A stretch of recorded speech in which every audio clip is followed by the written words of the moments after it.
Picture this. I stand at the end of the boat, scanning the horizon. The salty air sprays my face, the breeze flows through my hair, and then I hear excited screams coming from the other side of the boat. So I run to the other side as fast as I can, and I grip the rail as I stare out. And then I see it. The blue whale spout. I stare in awe at the majestic creature as it passes by us. Truly a once-in-a-lifetime experience. Now, what if I told you the blue whales may not be around for much longer? Blue whales are in danger of going extinct due to the careless acts of humans. I watched a documentary recently on the plight of the blue whales, which piqued my interest on the subject. After performing research, I'm prepared to share with you what will happen if we lose the blue whales and what is currently causing their demise. So what would happen if the largest mammals in the entire world just died off? According to the article, the blue whale is close to extinction. How many are left? Which is on the website Fair Planet. Author Gerardo Bandera explains that blue whales play a critical role in maintaining the balance of oceanic populations. For example, the blue whale's main food source, krill, their population would bloom exponentially if the blue whales just died off.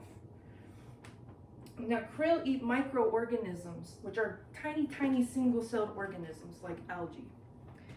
According to the Encyclopedia Britannica, algae are the main food source for most marine animals.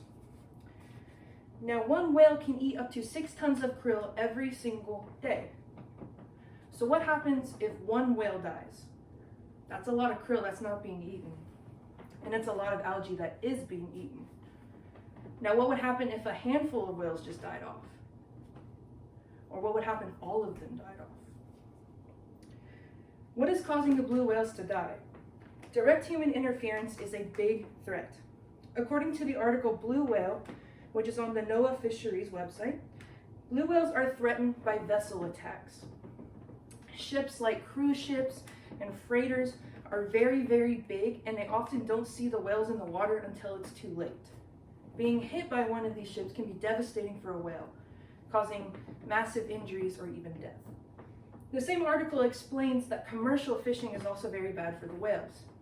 The nets that they use to catch the fish can often get tangled on the whale's fins, and they end up dragging them for miles, causing fatigue. Now that can end in one of 3 ways. Either they escape somehow, a wildlife volunteer rescues them, or they end up with bad injuries or even death. The NOAA Fisheries website also has an article called Ocean Noise, where they explain that a rise in human industrialization has caused unnatural noise to enter the world's oceans. The causes of these noises are underwater mining, global shipping, and naval exercises, to name a few. These added noises cause distress and even hearing loss to marine animals. Not only that, but a lot of the underwater animals use sound to survive, and the added noise just confuses them. Pollution is also really bad for the animals.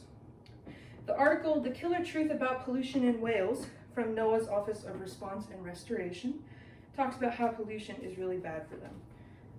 Things such as oil leaks, trash of various kinds, and toxic man-made chemicals have invaded the oceans, causing the deaths of many marine animals. Last but certainly not least, direct poaching has been a big issue in the past. The website Nat Geo Kids has an article called Blue Whale Facts for Kids, where the author Paul Kane explains that within the past 150 years, the blue whale population has decreased by at least 70%. Whales were big targets in the 19th and 20th centuries because of their blubber. Now, blubber was useful because back then it was turned into oil, which can be used to make bars of soap like this, or wax for candles like this. Nowadays, of course, we have more animal-friendly alternatives to make such items, but the damage done to their populations has never fully been recovered. So what is being done to save the whales? The World Wildlife Organization is tracking whales and their paths through the ocean in order to figure out which parts of the ocean need to be protected. NOAA is also working to better understand the effects of ocean noise on marine animals to help figure out what changes need to be made in order to help them. Now that I've informed you about the dangers facing whales, it's time to spread awareness.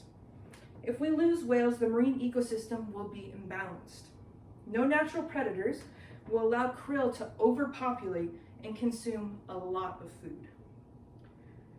Man's interference has caused great destruction to the whales, but it is not too late to start making changes. It's time to spread awareness of the plight of the blue whales. There is still time to preserve the awe and wonder of seeing one of these creatures in the wild. Thank you.